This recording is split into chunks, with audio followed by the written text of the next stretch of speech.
Stella, I'm sure you're going to banish my scepticism and tell me how you're going to change the world with this manifesto. It strikes me as it's kind of big talk of change, but when you get to the specifics, it's pretty vague.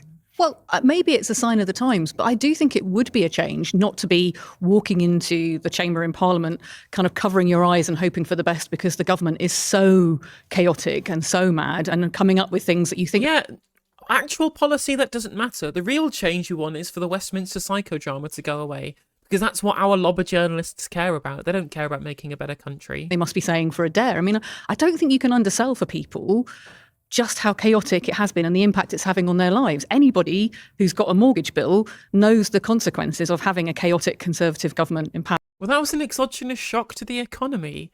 Like, interest rates were going up around the world. It just happened to coincide with the Liz Truss budget. Like, there was chaos for pension holders. Like, pension funds lost a lot of money because of Liz Truss and because of their over-leveraging of LDIs, right? So the bond yield increase was a problem. That was chaotic. But the mortgage rates were something that was outside of Liz Truss's control. I take your challenge. I take your challenge that the scale of the problems and the things that are broken run so deep, that is going to need big, big work. But I think it's a luxury to say just having a government that you don't think is bonkers isn't a big enough change. Because, you know, when I go out and talk to people, and I expect you're probably finding this too, there's just this general sense of Westminster being so awful and so beyond reproach that governments can never do anything good. So to actually win the argument that governments could do anything good at all seems the first step. You know, the end of the Except you're not doing anything. You're a government that's going to come into power and not do anything. chaos narrative works with a lot of voters. But I wonder whether it really works beyond day two. You know, once you've got rid of them and you're the new government and you don't have, you know, a huge program of like, we're going to do this, that, and the other. I am going to push back that I just think the destabilising effect of government especially over the last 5 years, has been really damaging for a lot of people, very much at the sharp end, right? I take your point that in the context of people used to governments that come up with things like Brexit and how to respond to Ukraine and the pandemic, that doesn't feel as radical. But maybe going back to the sense that actually you plan for change rather than having change foisted upon you is the most radical thing of all. I mean, Sian, of course, your party wants much more. But you're not changing anything. You're not planning to change anything.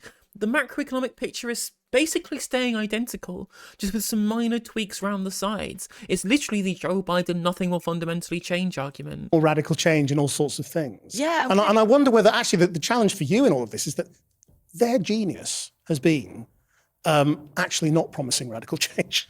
You know, and they will get elected in all likelihood not promising very much. Well, this is it. This is a very narrow political bubble argument that we just heard. You know, the idea that people are only worried about there not being chaos in Westminster when their daily lives have been affected for 14 years by the most severe austerity, the changes in the economy that have hurt their incomes, the fact that the benefit system is so punitive now. And we've now got Labour coming in, promising to be more sensible, granted, but writing a 5-year programme that promises not to do very much. It's not just that it's not promising very much. There is a lot in there that says there are cast iron rules that we will not reverse austerity, for example.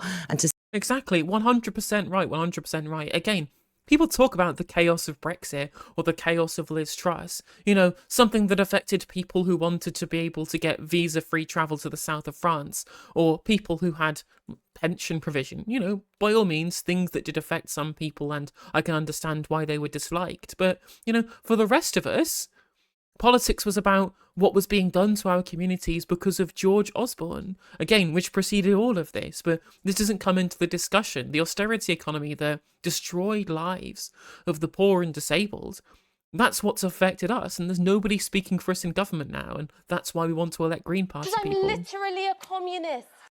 change in their daily lives, people are going to get very impatient quite quickly with the new Labour government, and they're going to start challenging and saying, can we not have a bit more than this? Well, if you get elected not promising very much, then you can't be held... promising you not can't be to held do very up. much is different to not promising. But you won't be accused of breaking your promises if you haven't promised very much. And the question is, does that last, or will people, as you suggest, start getting Well, disgruntled. no, it doesn't last. I mean, one of the first things that Green MPs are going to do is take our manifesto, which has costed plans to reinvest in the National Health Service to a huge degree, to put money back into teachers' pay, the education service, to restore benefits, to do a massive uplift on universal credit and disability benefits, because that's what's really hurting people. We've got a costed plan for that. Labour are saying they will not do that. So we're going to have a big job on our hands, Greens working with the civil society and all the people who need this to try and reverse Labour's strong commitments not to spend money. Can we just get into that? Because actually what you're talking about is borrowing a horrific amount of money in order to do that, which is what Kwasi Kwarteng and Liz... Well, I mean, but Liz Truss did tax cuts. They used the money they were borrowing for tax cuts for the ultra-wealthy with no plans on how that would grow the economy to be able to pay for it. That's why the bond markets had a field day over it, why they crashed so quickly. Whereas both the Green Party's plans, similarly to the manifesto that you ran on in 2017, Stella, is to take that money and investment to be able to show returns on the investment that it's put into, to be able to justify the state assets that it would create by using that investment. Again, if you follow the Resolution Foundation's fiscal rules, where assets are taken away from the debt to GDP ratio, because, of course, the state has paid for something, they've given away free money, they have got an asset now that is worth something added to the overall fiscal picture of the government, that also creates economic growth as well as returns for the state. That's why these things are different. Trying to compare Liz Truss with the Greens or kind of Corbyn-era politics is just nonsense. It's complete nonsense. Trust No, we're talking you about are talking about ours borrowing. is tax, ours are revenue. You've put borrowing in Ours your are in your revenue. manifesto as well, haven't you? There is borrowing meant for capital investment. No, that's you put investment borrowing to say. right, but that's also what Rishi Sunak and No, they Kwasi were borrowing for Kwarteng, tax cuts, which is you are quite borrowing. different. You are borrowing. It's the borrowing. Yeah, but you will that borrow. crashed the Every economy. government borrows loads. You will end up... Exactly. This is crazy right-wing arguments from Stella Creasy. Literally what I was saying on Novara, like this, you can never borrow, it'll push up interest rates, it'll push up aggregate demand. There's no evidence for this. There's no evidence for any of these things. Again, governments have always borrowed for capital investment. Our government borrowed for capital investment for year after year in the post-war period before 1979. Did it cause this massive inflationary crisis? No, of course it didn't, because it created productive capacity, increased both supply and demand, as well as economic growth, which kept prices stable. This is such bad faith nonsense from Stella Creasy. Literally just, you can never borrow ever. Again, after she ran on a manifesto of borrowing to invest in 2017 and in 2019 as well. Borrowing No. because the numbers will all be on. What I won't do, because every election is a choice, is take the idea it's a given that we're going to win, and so therefore this is about attacking without the accountability and scrutiny of what you're talking about. Because the people at the poorest at the sharp end, I represented, and I hope to represent again, one of the poorest communities in this country, and every single change has cost them directly, right? So adding in another catastrophic change like that, where you crash the economy again, will not help them. Right. They're not going to crash the economy, though. Again, you're making stuff up. This is such bad faith, disgusting right-wing garbage from Stella Creasy. Like, I had at least a bit of a reasonable opinion of her. It's been destroyed now. Absolutely no opinion of her anymore, like a barrel opinion. This is crazy stuff. Sian, the whole keeping the Labour Party in check argument is also yours, but from the other side. Well, absolutely You're is, saying you yeah. want to keep them radical, and the Tories are saying they want to, they want to hold them back from being too radical. Yeah, and we are expecting a very large Labour majority here, and there is going to have to be somebody holding them to account, and that's what Greens. Well, you've got the Tory line. That's the Tory line. That's what Greens are really good at. Well, the nightmare for the country is if it's only the Conservatives and Reform holding Labour to account, because that's just going to push them even further to the right. We do need Greens there to push them on actually investing in the country, to ask them why we're not seeing the reversal of austerity that we want, to speak maybe on behalf of the councils all around the country, run by all the different parties who are crying out for more investment that are not getting that currently in the plans that have been put forward today. Doesn't part of you, if we weren't in an election, see Sian? Exactly. Like, they need to hold this government to account because they're going to continue ruinous policy that's going to create managed decline. And when it inevitably fails, we're going to have somebody who picks up the pieces, who isn't just another set of right-wing neoliberal goon squad people like the Conservative Party or the Liberal Democrats or, God forbid, Reform UK. There's going to have to be some kind of positive alternative that we create from the left to pick people up and say, no, a better world is possible. Having 5 years of Labour saying, actually, better isn't possible. What we can promise you is just stability and wealth creation without redistributing it to the people who need it. really is a kindred spirit, and that you are basically in the same church. This is the and challenge. it would be quite a good thing to have some This is people the to the challenge left thing, of you in because the what House. Sian's just said is frankly deeply insulting to people like myself who have disagreed with every Labour leader in my lifetime on something, right? And I joined early on. They'll all tell you I've wound them up about something, and I've campaigned for all of them. I didn't join a cult. I joined a political movement. There are plenty of people within the Labour movement who do disagree on all sorts of things. We have debates, we have discussions. Fewer and fewer. They're all being drummed out. And I am somebody True. who has taken that, actually, for 14 years I've served in Parliament. In all that time I've been on the opposition benches. That hasn't stopped us from campaigning on issues and frankly winning those arguments. If your best argument for being elected is, well, we're not the other guys, that isn't a contribution to make. Well, But that's not their argument. Their argument is your guys' plans are bad, your policies are bad. We offer different policies.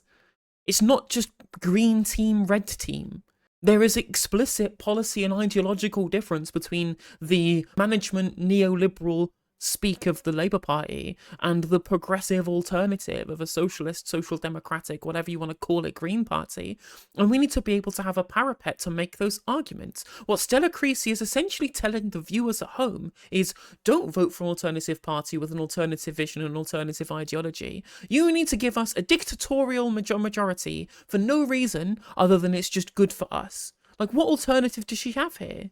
That's an opposition. That is the argument you're making. That's entirely the argument that you're making. No. I'm doing the reverse. I'm saying that actually it's about what you do stand for, what you will do, what you are going to champion. I mean, I want to stress how much the Greens will be a constructive opposition to the Labour Party, and how much we would like to be working with Not the Labour. Conservatives.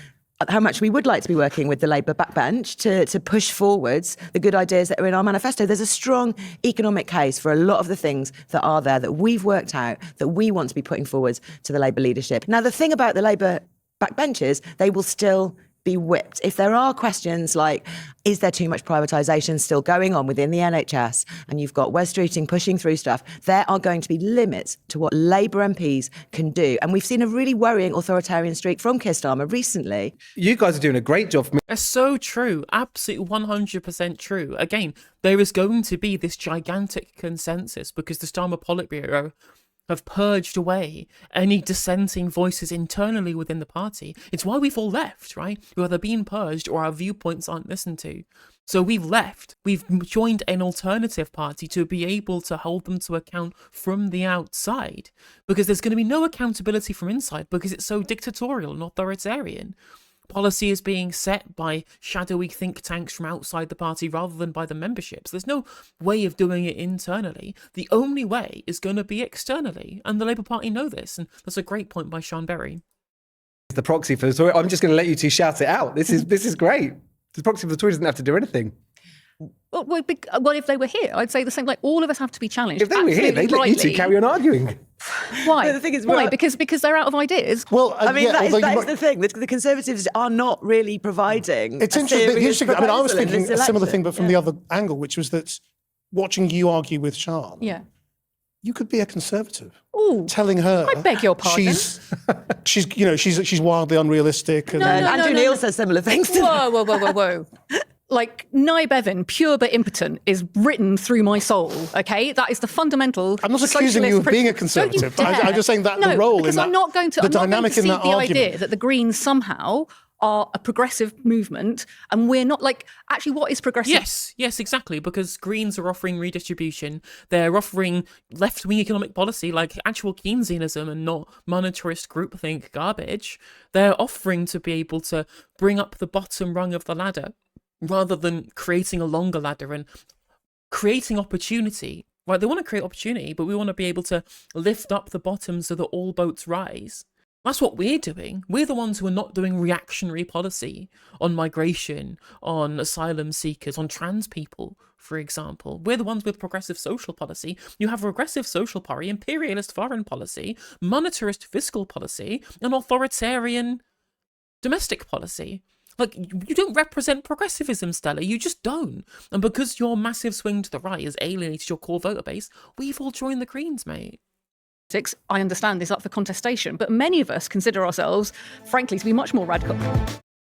Does part of you not fear, though, that there is a danger of 5 years of pragmatic government that is calm, that does change things, but in a relatively modest way, paving the way for what we're seeing in America now, which is the resurgence of the right. And You're in 5 comparing years' not time, crashing the economy with Donald Trump. well, yeah, I'm comparing you to Biden, and I'm saying if you are, I mean, Biden without the money, by the way, because Biden's been able to spend a huge amount of money on the Inflation Reduction Act and other measures, which you won't be able to. And despite all, Not won't be able to, are deliberately choosing not to. They could, if they wanted to, spend similar amounts as a percentage of GDP to be able to influence the supply side to create new jobs and new businesses and grow the economy. They could, but they are choosing not to do so. It's not that they can't. of that, the right is resurgent and looking like it might win the election. So I do Does not, that not worry you? I do not underestimate the scale of the challenge caused by the rise of far-right extremist politics around the world. I look at the National Rally in France and Macron's decision to call an election in the run-up to the Olympics. I look at the AfD, I look at Geert Wilders, I look at Giorgia Meloni. And yes, I look at the impact it's had on politics, even in countries like Sweden and Denmark. I also look at the socialists winning in Portugal. I look at Donald Tusk. I know that there is an argument that we've all got to have with the British public about what the alternative can be. I just know it also starts with a basic level of competency that government can do things. You think competence is enough? I is the point. genuinely think... The bottom line I of this think- conversation is competence I think enough? it's the starting point for the British public because they have no faith that anything can be different. And that's where the populists come in, because ultimately they are sclerotic, right? Donald No, that the populists come in if you fail to take account of people's material conditions, which competency does not do. Like, competency is fine, good, all good, well. I'm happy for you to be competent. That's not a problem for me. Not a problem that you prize competence. That's fine. Well, that's only like 20% of the battle. You've got to improve people's material conditions enough so that they cannot be tricked into supporting bad faith politicians who give them simple solutions to problems of material conditions. Again, this is why people like Pedro Sanchez have avoided the far right in Spain, because he actually did proper left-wing political and economic policy, unlike, say, the AP over in Norway, who went even more right-wing post-pandemic and engaged the austerity lever, and that's causing the resurgence of right-wing parties in many countries that have done similar things, where social democrats have abandoned social democracy. There's a reason why the radicalism, a comparative radicalism of Pedro Sanchez, avoided the rise of the far right and managed to continue to win elections. Trump, Nigel Farage, Geert Wilders, Marine Le Pen and co, they don't offer any answers. They just offer you somebody to blame. Do you they think offer you the idea that competence, nothing Sian- can be different, so just be cross with this group of people for the reason you're in. Sian, do you think competence is enough? I don't, and I think you make a really, really good point there. I said earlier that things were, it was all a bit dismal, what was being offered by Labour. I think this election lacks hope. They should be putting more hope into their election campaigning.